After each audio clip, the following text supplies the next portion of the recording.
খাতার পাতায়। এটি আজকে 5 নাম্বার কবিতা। এই কবিতাটির নামকরণ করা হয়েছে গৃহবন্দী। যেহেতু আমরা সবাই গৃহবন্দী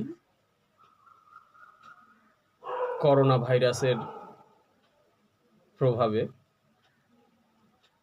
তো সেই গৃহবন্দী অবস্থায় লেখা এই কবিতাটি।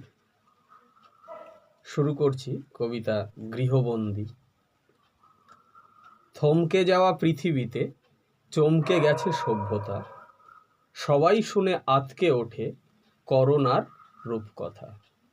হুকুম হলো গৃহবন্দীর, ঘুরছে চীনা সেনার দল, সূক্ষ্ম বেশি সেই সেনারা জগৎ করল রসাতল। ধ্বংস হলো অর্থনীতি, পঙ্গু হলো সকল দেশ, বন্দী হলো বিশ্ববাসী, দুঃখের নাই অবশেষ।